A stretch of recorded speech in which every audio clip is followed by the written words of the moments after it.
It's a beautiful Monday evening right here in the cool city of Enugu State, and you already know that it's time for Nka, only on Afia TV, broadcasting live from the most beautiful part of Nigeria. I'm talking about Enugu, Nigeria, on DSTV 254, GoTV 17, and Free TV 748. I am Jimmy Bolama Ashiebu. Well, it's Monday, and I want to lie that I'm pleased to be here. I'm just joking. I'm pleased to be here once again. If you're just joining us for the first time, I always say this: thank you for opening your homes and your heart to us.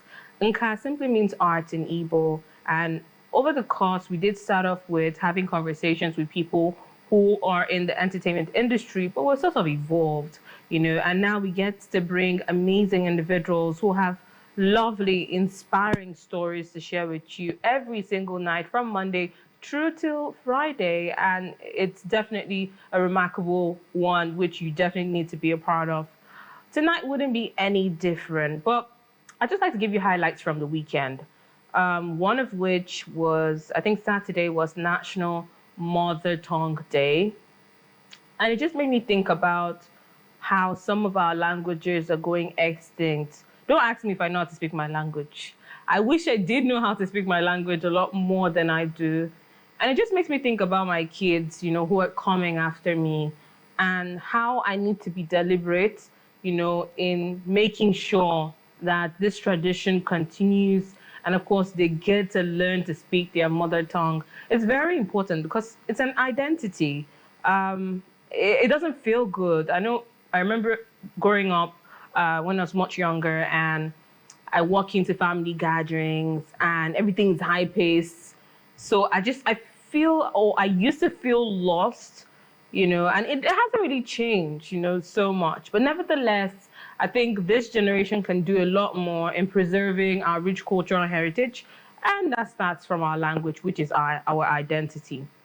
And now on to football. I don't want to talk about the Everton-Man U match that happened on Saturday, but I'm going to talk about something I saw on social media, and this has to do with Arsenal. My boss, my MD, Mr. Chief Emekamba, posted an Arsenal fan trying to recreate a trophy, and he said, "I'm not the one that wrote this." And I think what was written was, I'll just read this out for you. "We're tired of next season. Let's make our own trophy." And it was pretty hilarious to me, because I went to his EM to say, I always call you a long-suffering Arsenal fan. Before you throw a jab at me, I'm a proud Manchester United fan. And yes, I know a lot of you might say we are strolling into relegation, but nevertheless, I'm hopeful that we'll make a U-turn. But that doesn't stop me from highlighting that Arsenal fans are one of the strongest fans I know. Because how do you play each year and you don't win a trophy? So, you get a certificate of participation. You participate so well and people cheer you up, but there's no trophy to show for it. What is that called? I'll leave you to think about that. And if you feel like sending a message, kindly reach out to me at Jimmy Bulama on socials or at Afia TV Official, and let us feel your pain if you're an Arsenal fan. Or maybe you want to throw a jab at me for being a Manchester United fan. I've already thrown that jab at myself. I said we're strolling to relegation. We're going to do a U-turn, best believe. But I'm hoping for the best. We'll go for a quick break right now. When we do come back, I will be introducing my rather interesting guest. Don't go anywhere. Nka, we'll be right back. You're welcome back to Nka, only on Afia TV. And yes, I did promise a rather interesting guest. Well, tonight joining us is someone we have not had before on our couch. He is the manager for Chase Deluxe Salon. He's a celebrity barber, if I do say so myself. Joining us tonight is no other than Korie Philemon, popularly known as Kophi. Good evening. It's a pleasure to have you. Good evening, Jumai. Thank you so much for joining us. Thank you so much. When I saw you for the first time, I think one of the things I pointed out is the fact that you have a Bible name, Philemon. Mm-hmm. It reminds me of all these New Testament names. Yeah, Philemon, Timothy, the yes. rest of them. So yes. we are there. That's fantastic. Thank you Kophi, where does Kophi come from? Okay, Kophi is just like me abbreviating my surname and my real name, like Korie Philemon. Got it. So the first sound from it. You know, the first thought that comes to mind is Ghana. Yeah. When you hear Kophi. That's what everybody thinks. Oh, that's what everyone thinks. I think I was going towards the same direction too. Yeah. Before we delve into this conversation tonight, I saw something on social media and it got me thinking. And I said I was going to ask you when I see you. All right. If anyone were to ask you right now, what is your greatest desire? What would that be? Like in this life, the life you're living right now, what is your greatest desire? What would your answer be? Because I know my own answer.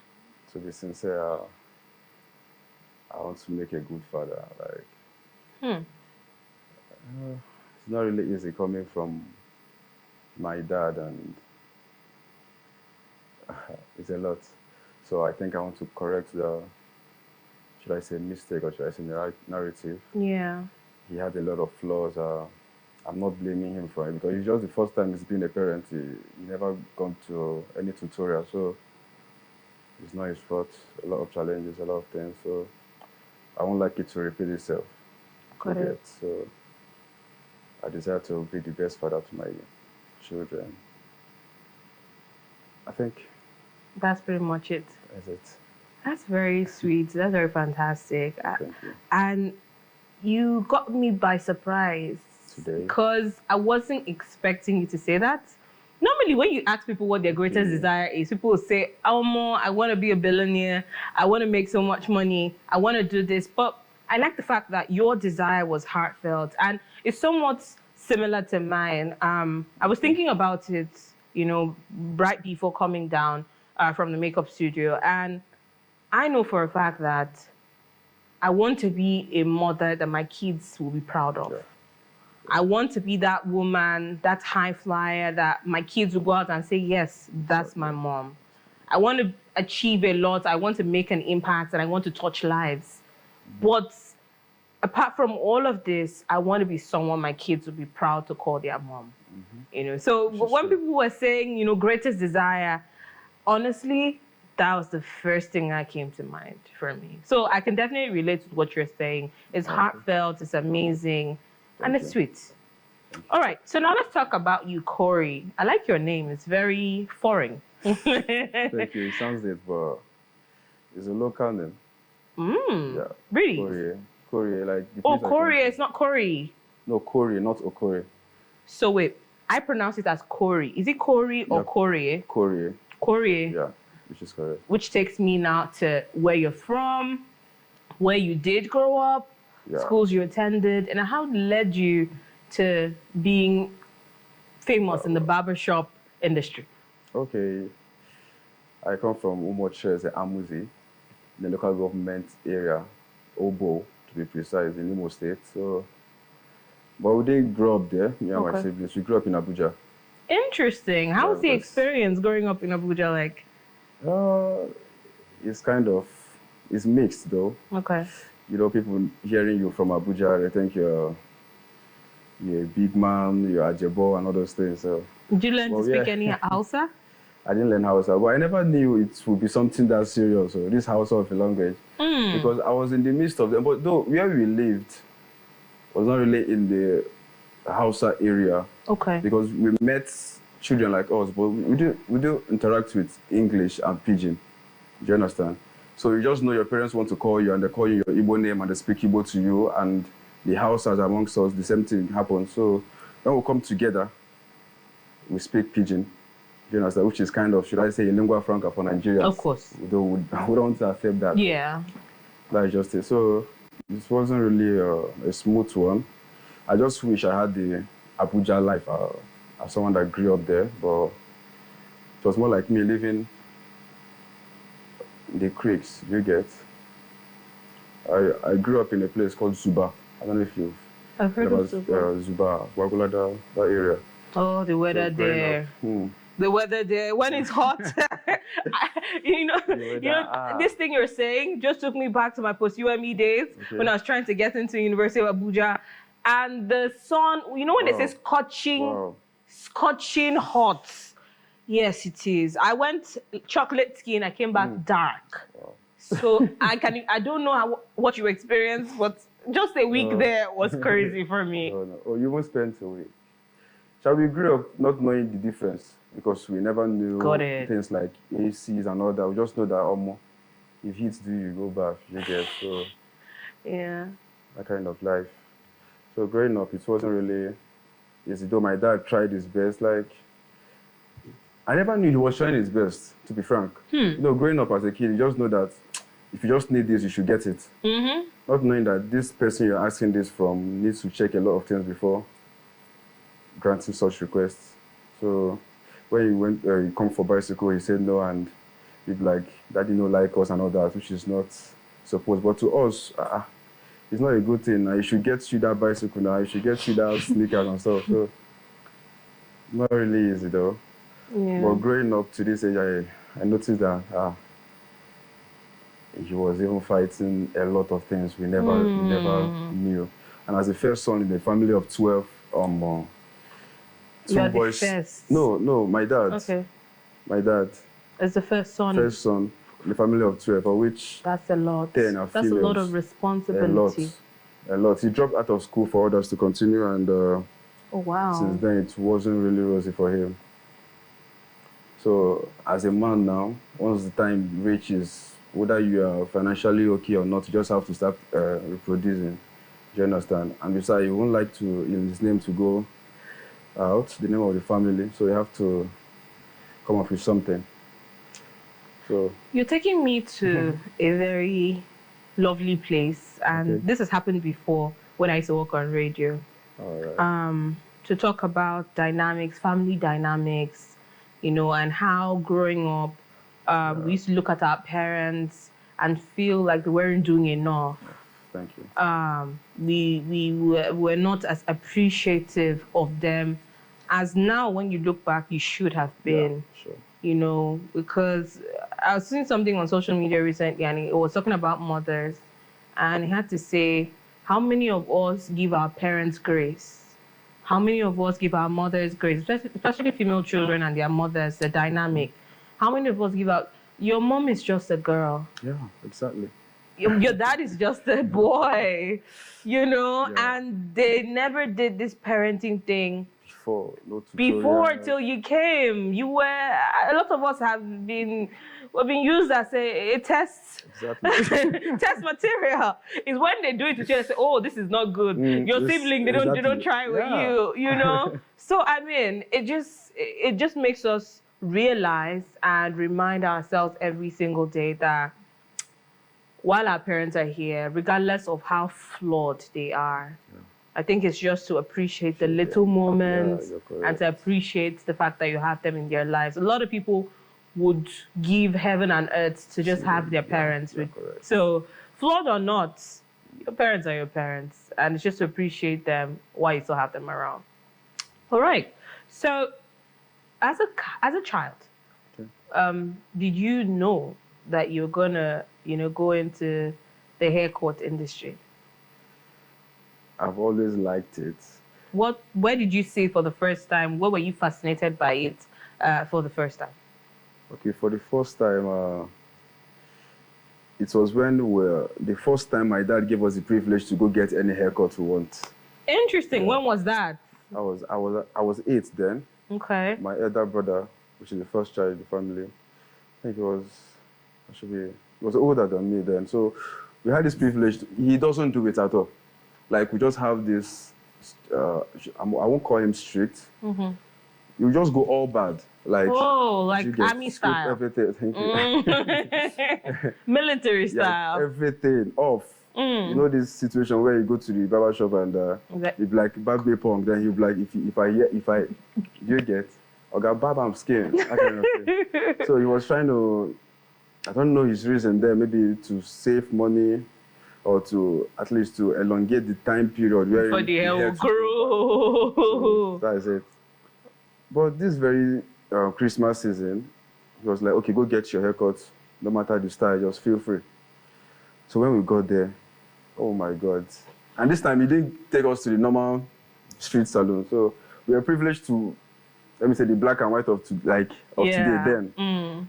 Very nice place. I didn't even notice a fan blowing there, but I know the place was just chilled and everything. You know, the local shops, you just, after getting bowed, they apply spirits, then you notice there was a fan in the salon because your hair and everything. You feel it. So, but this time I was, after this, the aftershave stuff, I was expecting to get chilled by one external force or something, but I didn't see any fan. I can remember vividly. But that day, the haircut I got, like, God, you need to see my confidence. Swag like, 100. No. I came back, my 1 mom million. praising the both of us, like me and my other brother. After all the praises and everything, I'd be like, oh, mo, if I thought I can be maintaining this haircut. It was a punk, they call it schoolboy then. Yeah. Just one small thing they'll leave it. But I added something. The line. Good. Oh. This Nike. Nike sign, yeah. I think that was even when I started liking the company. Like this my slide too. Like so with the picture we took then as children and everything almost. That Christmas was late. Oh God. So, they didn't get us new clothes, so like normal that Christmas haircut period. was but the haircut was more than everything. You need to see children showing me their wristwatches. I'd be like, see good. Did you do see this good. design? You see good for So I was like, okay, if somebody can put this kind of joy in me, all in the name of exhibiting his skill as a barber or more, I can actually do same to people's children, if you understand. So I had it in mind. If I don't have anything doing at home, I just hang around with a barber shop or a salon and watch how they hold clipper and the rest. Though I do get chased by the workers there or the owners. They're like, come up for you and all that. I will leave, which is, I should obey my elders now. So I leave. I'm still having it in mind that I will do this someday. So growing up, it actually seemed impossible to a point because when you go here, they'll be like, I should say one learn babbing hard and all that. I'd be like, no, I have to learn this. Just have to learn it. I stopped. It was as if they wanted to shut that dream, and to a point, I'd be like, I'm not going to learn this thing again. Might just find something else. But I got admission in IMT. To study? To study mechanical engineering. Why mechanical engineering?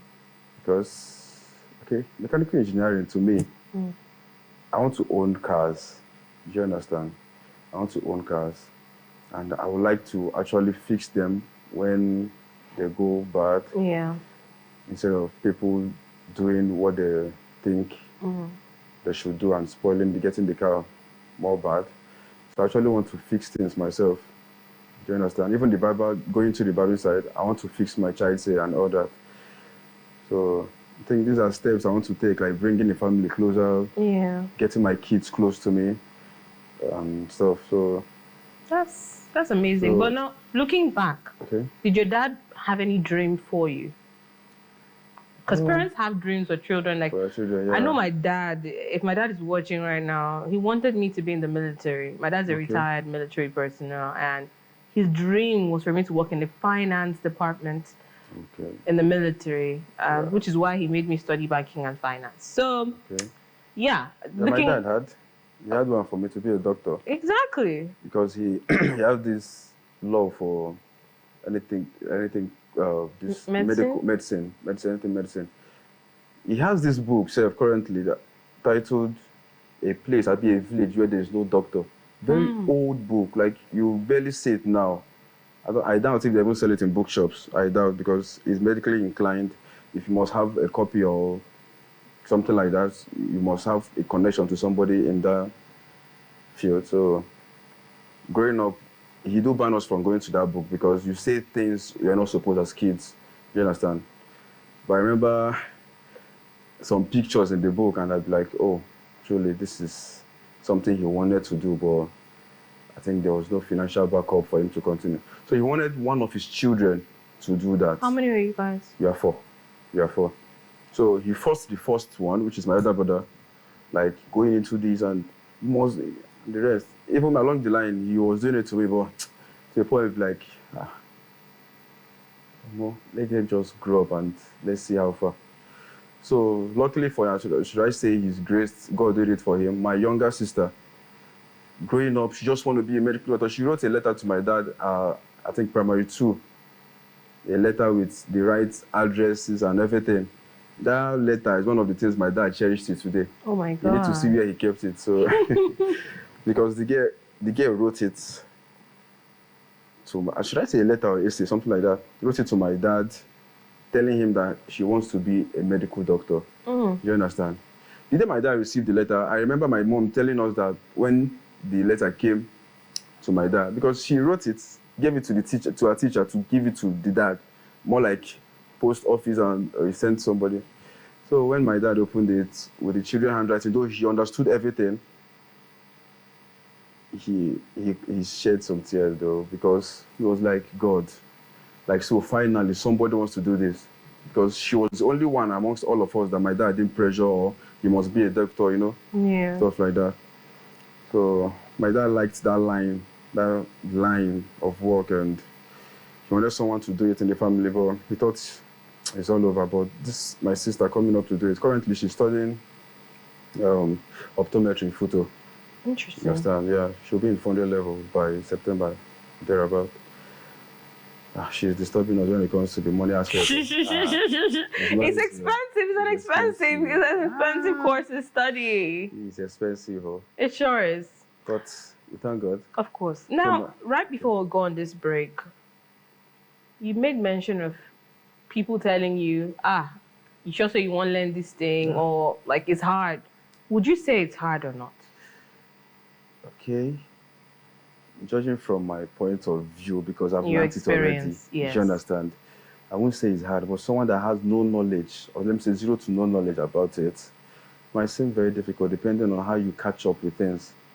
Got it. Like, I've taught a few people, and like last year, I taught 2 people how to cut hair. Do you understand? Though we are still growing. Even me, I can't say I'm good. I'm a master in it. Do you understand? But the first person, a lady, she took 4 months. To learn? 4 months, yeah. She's really fast. Very fast. Because I won't make it complicated. Because I know why they are saying all those things. You should say you want to learn and all those. Because when you come, they'll turn you first of all to an errand boy. You will clean hair. Hey, you will sweep hair. You will sweep. You run around. You buy fuel. Oh my goodness. So I think I just have to shorten it by telling you, okay, come. First of all, hold clipper, master vibration, because clipper come with this motor and it vibrates always.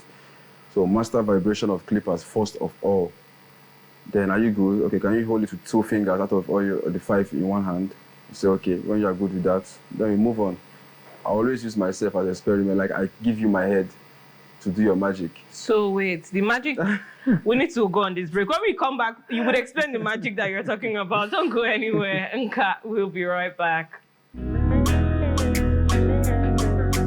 You're still watching Nka only on Afia TV, and it's been such an amazing time with Kophi the magician. Now, I call him the magician because right before we went on that break, he was talking about how he gives his hair to his apprentice or his apprentices to try out their magic before he lets them, you know, try it out on customers or other people's hair. And it's fascinating for me. But right before we delve into that, I just want to ask you one question, because this is the point where we get to showcase people's throwback photos. Where are your old photos?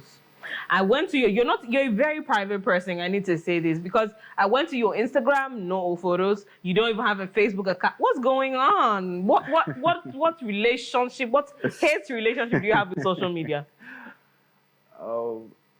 To be frank with you, I don't want to be a social media person. Got it. I think it's a very big problem for our generation, and it's really eating deep than it should. So I think you're better off a private person. Yeah, it will help me to at least focus more on my family. Like I said, I don't want to give them that impression that without these people, you can't be yourself and all that. That's definitely good. I like the fact that you're very family oriented. I think from the beginning, that was the first thing I picked up, that, you know what, Kophi is a family person. And that's amazing. That's really amazing. Now let's go back to the magic that you allow your apprentices to do your hair. So at what point, because please, talk to me like you're talking to a toddler when it comes to cutting hair. Because when I see people cut hair, sometimes I feel like it involves mathematics because you people will put maybe powder or stuff in front, then you will not carve the hair, but you start from behind. I'm trying giving you my observations. Yeah, I feel you. Then, you start, removing the hair, depending on the style you want to cut. Yeah. Then after a while, So sometimes I ask myself, how do you guys get such precise cuts? Is there a calculation, 180 or 90 degrees calculation you do when you cut hair? I think those are the questions that's always been going through my mind. So at what point do you let your apprentices touch your hair? Is it after teaching them for like 4 months, 6 months before you say, okay, try it out on me?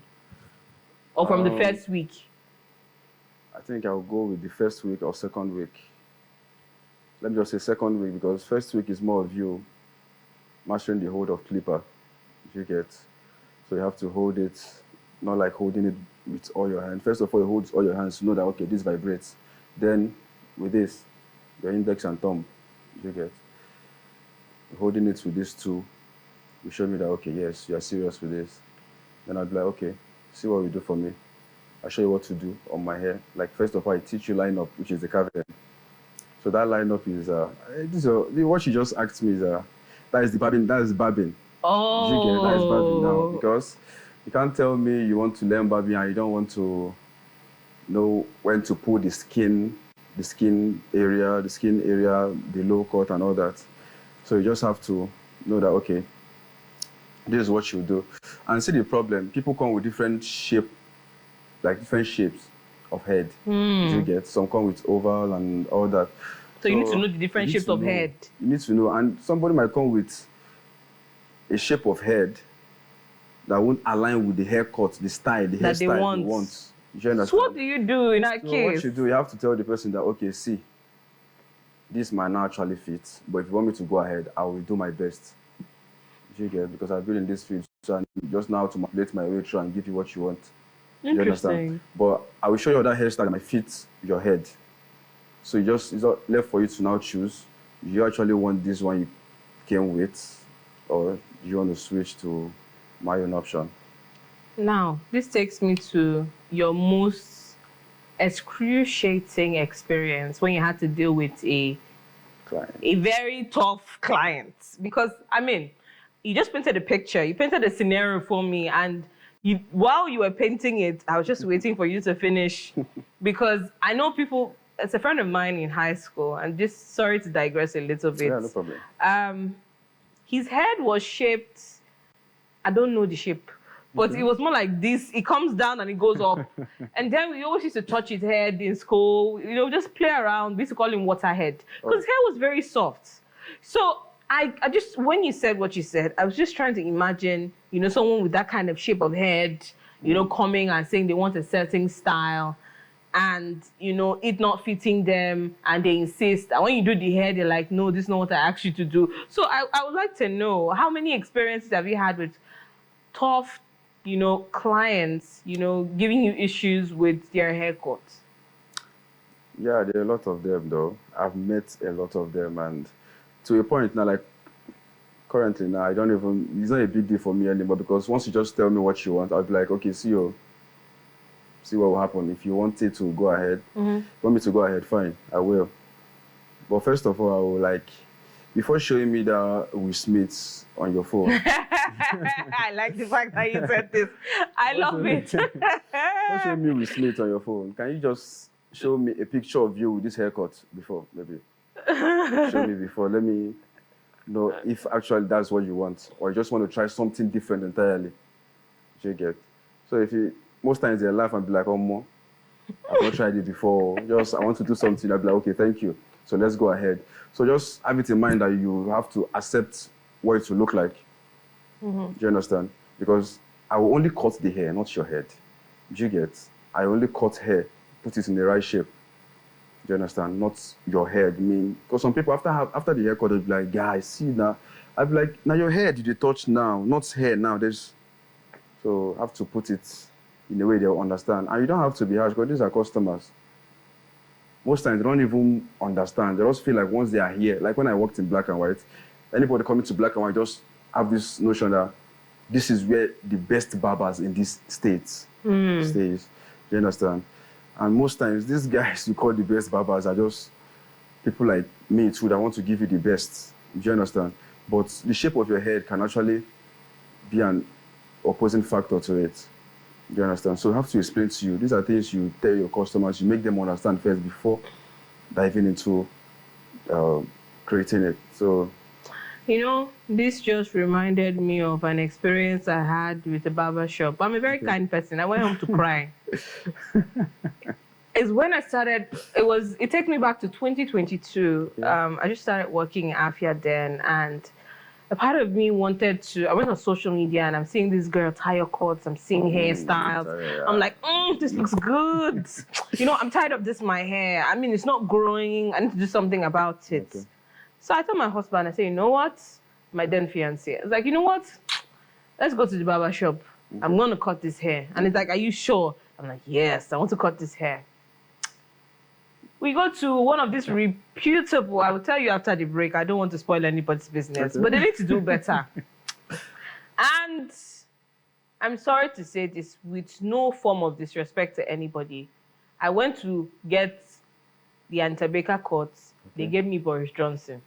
Because I had to make my hair the next day because of the embarrassment. It was not giving. It was not what I said they should do. And I'm just looking at myself like, something is wrong. This is not me. It's not. And I'm the kind of person that I don't like confrontation. I don't like to be embarrassed. So instead of telling you, I don't like what you did, and I also don't want you to feel bad. So instead of telling you, I don't like what you did, I went home to cry and complain. In fact, in the office here, there was no how you would catch my hair out. It was always on wigs. And it would be probably when I'm doing makeup in the makeup studio. And so then it's going to be Boris Johnson in the office. But now it just makes me ask, because you've mentioned a lot of things in line with this, my next question. But in your opinion, away from all of this, what would you say makes a great barber? Wow. I think a great barber to me is someone that have a good relationship with the customer. Not even you cutting the hair. Because it's a cutting of hair. There are people doing better than you, to be frank. There are people doing way more better than you when it comes to cutting of hair. But most times you see them not up to standard. Okay. So being a great barber to me is your relationship with your customers, right? Your clients, how you align with them. That to me is being a good barber, a great one, to be frank. But if you're a barber that knows what you do, you are good at your craft, and you have this attitude problem. It's a lot. Word. It's a lot. You're saying it, and it sounds like it comes from a deep place, because it feels like you've worked and you've experienced such people. Yeah, exactly. I met, when I worked in a barbershop, we had a lot of barbers, we were like 14 then or more. Oh, wow, that's a lot. There's this guy there, he rates over everybody. Like when you just come inside, just meet any random person, you'd be like, who is the best barber here? Tell you Alaba. Do you understand? Tell you Alaba, like, without hesitation, no time for thinking, without even you completing your sentence or your Alaba. You understand?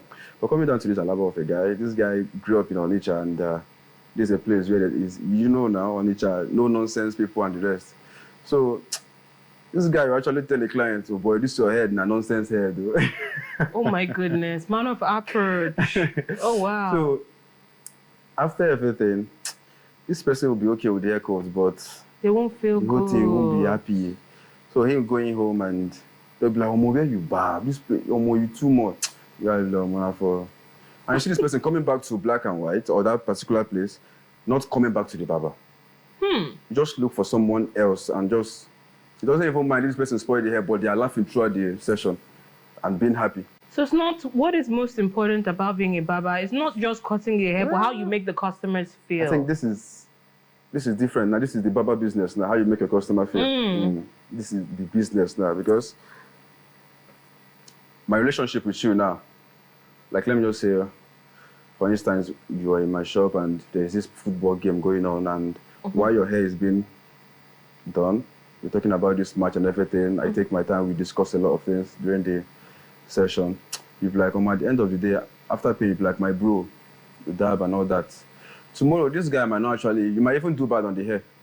But that bromance and everything make the guy be like, get my guy, you get? Yeah. They'll just locate you. Even when you live there, when you call them, be like, see you are there now, they'll be like, me and this guy, we are beyond just client and barber relationship. You understand? We are friends now. Sometimes you say, over time, you just be like family. You get? So if like because of that friendship and everything, like, now you can touch my hair. I don't know if you see this guy at the top. You understand? So now let's talk about the business of, the barbershop, since you already brought it up. Okay. I've always wondered, apart from electricity, equipment, and of course, staff members, I always think about what else do you put into consideration when putting up your prices? Because we see some places now that are called luxury barbershops, where they will put extra money and they will tell you it's because of the luxury or the luxurious treatment you are going to get. Yeah. So I've always wondered about the business of, the barbershop and what really is the most important to put into consideration when charging your customers, when costing for several haircuts. Is it the type of haircuts? Just talk to us a little bit about that. Okay, when it comes to price increments, the barbershop, the barber industry, we are just too underrated, to be frank. Yes, we are too underrated. Why do you say so? It's a very bad factor because we need to come up at least. But I don't blame people for doing it that way because men, we barely take our look serious, and the hair is our only makeup, to be frank. You barely see a man, like a man who, like, we have some kind of genders these days. So a complete man that wants to go out and you see him applying things, you just the haircut and they'll be like, sheesh, I'm okay, I'm good. So this is our makeup. So why pricing it? You just have to put it in consideration. Okay, sometimes you don't have to go by the price, you go by the value of what you get. Do you understand? Okay, I'm going for a show today. My look matters. Beyond just your shirt or your trouser, your denim, your Balenciaga and all that. How about you? Like, if they actually look at you, are you fresh? Like, let me just tell you something. I don't know, since I started cutting hair, whenever I see a guy, maybe in the public, or let me see a celebrity or something, I'm going to look in hair. That's the first thing you look at. Yeah, first thing. You're like, this barber don't even try. I'm like, this guy, they bound for street, when they hype him. This guy, word. You understand? Like, you can't tell me. That's why you see celebrities, they always, like somebody like Skibby, like, never to be cut on fresh. His haircut is, you get, every time he's looking clean. Like, when the camera comes on, your face first, like, of course. You get. Now, it makes me want to ask you about the Southeast. Okay. Coming from the north, which is Abuja, the FCT, federal capital, and you have been cutting hair, for a while in the Southeast. Yeah. What would you say is your general impression about men in the Southeast? Because oftentimes they tend to attribute the Southeastern men to their love for business. I mean, some people even tell you that the Southeastern man doesn't care how he looks as long as his wife looks good. He doesn't care about his look. So what would you say is your general impression of the men in the Southeast, in your opinion, from your experience, and how they like to take care of themselves? I've been in Enugu for years now, and for this while I've been cutting hair through. But to be frank with you, guys really think their haircut is not really a thing. Do you understand? They don't prioritize They're it. like, leave that haircut and all that. It shouldn't be that way. Though I understand that, okay. To a point, guys only get haircuts when they want to go for an event. Do you understand? So how many times do you say someone needs to cut their hair? Okay, let's just say in a month, twice, maximum. Like, you just want to look very, very untidy in a month, twice. But normally you should cut your hair every week. Okay. Right? It's something of choice, do you get? But as a barber, I will tell you, weekly is not bad. Just that I won't tell you weekly to be doing it weekly because it sounds more often. It sounds too often. Oh, like I want to take your money. Interval, yes, so 2 weeks interval is fine. Okay. It's fine, especially for those that actually hit the public area, the marketplace. You get. So if you're a type that hits the marketplace, you need to look clean. At least if your customers are to come around, they'll be like, okay, this one is even a serious person. Because once you look clean, my dear, you attract. like to, yes, you attract like minds and the rest. You don't expect me to come and see you looking so untidy and you tell me that, you say skincare and all that. You get. It doesn't align. You say, look, you don't get me, look yourself now. So it's a thing to me. So in the southeast, this Enugu side, I don't know for other places. Lately, guys have been doing well. They're cut hair often these days. I don't know if because of the social media appearances. Interesting. So they patronize the spa. They cut hair too. I think it's just like an awakening. Guys now know their body too. To do pedicure. Yes. These days, when I see that, I be like, you save no small. You know, you be man. After all the hustling and bustling and everything, the market, and you go home and be like, oh, no, come get your nails, your leg, your feet, your nails, your haircuts. Beyond just the haircuts, your nails, everything needs to be in place. You understand? So I appreciate the fact that we are coming to that realization that we too, we matter.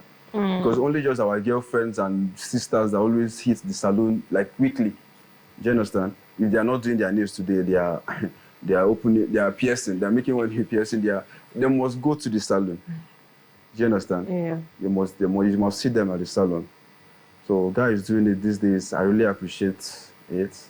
It's not easy. I even see elderly men, those that you'd be like, it's mature man, every time you do barb. No, this guy too have never been a mature man before. Like, he has not been an elderly person before. It's his first time. Allow him to. I mean, I love the fact that you're saying that. But as we round up, before we go for our final break, what will be your advice to people who want to go into the haircut industry? People who have not done anything, who are just thinking about it right now and saying, you know what, I think I'd like to try this. Okay. My advice, first of all, I'll ask you this question. I do it to every apprentice that comes to me. Because before you being an apprentice, you're once a stranger to me, I don't know you. Of course. So I'll be like, are you sure you want to do this? Why do you ask that? Why I ask is because people come with different narrative to learn how to cut hair. Some will come because they see people online, they are making millions of money. You understand? Making millions, and the few ones that just appear there over. You understand? So first of all, I'll ask you, are you sure you want to do this? There's a lot in it. So your mind, you have to prepare your mind and everything that, okay, I want to do this. Then first, once you've gotten that checked, forget about the rest. So if you want to come into this industry, to be frank, I must tell you the truth. There's a place where you have to appear every day, despite your problems or anything. Like, you might be down and they'll be like, okay, I need to show up. I just need to be in the shop. Because your clients don't know what you're going through. Of course. You understand? So beyond just cutting hair, you just have to hide your pains and everything. Though it's not like you're suffering, you understand? But as human, you go through down times. So not like when you hit a stumbling block, you're like, oh man, I know the bad again. I don't want to do this again, I don't tire. You just have to show up. And that's where it becomes so hard. That's where you see a salon today, tomorrow is closed. Do you understand? No, it's not supposed to be that way. So you have to prepare your mind that, okay, I have to accept this. And once you prepare your mind to dive into that lane, you just have to improve, grow to the point that you have to open shops, you have to expand. Do you understand? Yeah. So having that in mind that you want to expand is a very big drive for you. One final thought that your response brought up. Would you say that the haircut industry has gone to the point where you guys need an association? Or correct me if I'm wrong. Is there an association of barbers, that encourage themselves and look for new ways to expand? Or would you say it's something that you guys need? We actually do need it. Do you understand? So, because if we come together, it will stand stronger. Of course. Do you understand? You just see someone just open salon and do whatever he likes there, spoiling the name of the industry. Of course. Like someone said something one time. He came to cut his hair for the first time in my place, and he was just so angry about his last haircut and maybe the previous ones.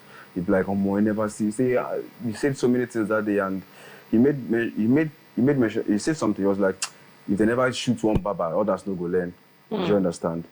And I won't blame him for saying such. I told him that day, I will cut you, but let this narrative die. Do you understand? Please, if you must come back here, because you say he doesn't stay in Enugu, if you must come back to my shop, please just don't come with this mindset again. I won't blame him, because you see people, they don't finalize the knowledge of how to cut hair. You just see them just go open the salon. You understand? Misbehaving, spoiling people's hair. So there needs to be like some regulatory body to make sure that you know what you're doing, and you're not spoiling the name of the craft. Yeah, you're correct. And that's why I see those that are good with it. My dear, you would think they are charging too high, because they know you can't compare them with others. Of course. Do you understand? So you see them, they'll be like, it's even an advantage to them. You'll be like, Omo, don't worry, just sit. After I probably finish, you know if you pay 5,000 or not. Do you understand? So you see them after the haircut, you'll be like, Omo, they'll even tip you like, they want to even do more. You see them, for the first time you're meeting a stranger, obviously, after payment, he'll just come shake you and be like, yeah. Too much. Yeah, you too much. You understand? Like a barber friend of mine, he sent me a reel one time where one guy, after getting his haircut, he started crying. He's like, I will consider this marriage. You understand? So at the point, he wanted to get married, but after the haircut, he's like, oh, no. Only one woman won't take care of this. Beauty. You understand? So all this why, let me not say he's considering marriage because he thinks he doesn't look that good, no. But because he met someone that did something exceptional, he never thought he would look that way in his entire life. You understand? But after this touch, he'd be like, he's so good. And there are a lot of barbers that are doing so good in this field. Like, they are very good. Just that when you introduce somebody to them, these people, they go and they come back, they'll be like, oh, this guy is good, but guy, yeah, I want to see 5K every 2 weeks. Those are the thoughts. One final break. When we do come back, we will be rounding off this conversation. Don't go anywhere.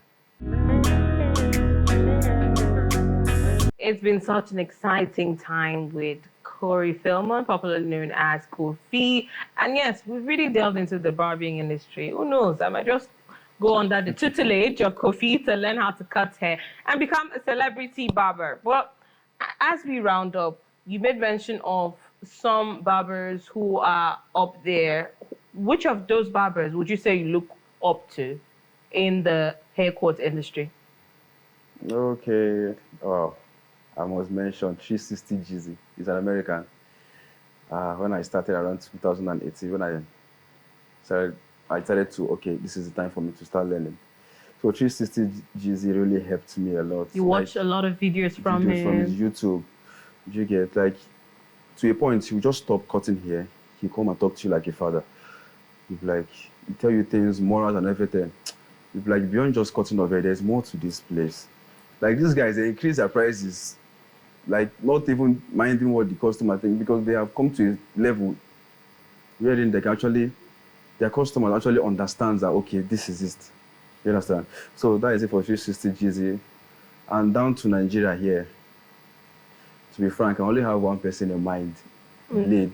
Blade, the samurai barber, and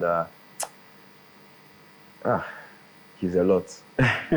Got it. A lot. After he touched my hair, back then in 2017, as a student of IMT, he touched my hair, I'd be like, God, I don't mind, I will be coming here. He was staying at WTC then, and I had to transport myself to that place. I don't even mind. Oh, wow. I don't mind. I just see myself save up the money. I just appear there. I must appear there. You never come there and get to the seats. The barber seat there. You must wait for your turn. Like, sometimes he eats while cutting. He doesn't have time to eat. Like, this thing you say, okay, there's break time. Yeah. You see him walking, standing. Like, I met him a few years ago, I think 2023, he was like, say leg don't dey pain am, how many years I did, you understand? Oh wow. I be like, oh more, you say don't try. You say no small. It's a light. If you're in Enugu as a barber, you don't know blade. I don't think you're a barber. I don't think you're a barber. Okay, as we round up now, you mentioned Kophi. Which artist would you say is your best artist of all time? Of all time? Of all time, that is from the time I started knowing music, Abby. Whichever era you want to pick from. No, it's fine. Whichever era you want now, before, whichever era you want to judge from or pick from. As kids, we danced to so many artists. We just danced to sounds. Yeah. You understand? But growing up, the way life reshaped you, there must be an artist or some artists that actually singing or doing music from your yours? point of view. So which is yours? Mine is you asked me for one, right? I don't know. Just one. No, it's one is fine. One. Burna Boy. Burna Boy. All right, as we round up, I'm sure people have not seen this before, but would like to hear you sing a Burna Boy song as we say goodbye. Just 2 lines will be fine. Okay. Okay. Angelina. Hey. My temperature. Hey. Come deliver. Hey. And go hang your call in the fire. Hey. Okay, that's fantastic. Thank you so much, Kophi, for coming through. We cannot wait to have you another time. And maybe even cut someone's hair while we have that interview. Well, we'll definitely do that in just a bit. I didn't come with my That would be nice. We'll definitely, do something about that. Sure. And on that note, we say goodbye. Do well to follow us on all our social media platforms at Afia TV Official, and keep a day with us from Monday through to Friday only on Afia TV, DSTV 254, and GoTV 17. I remember Jumai Bulama Ashibu saying good night. See you tomorrow.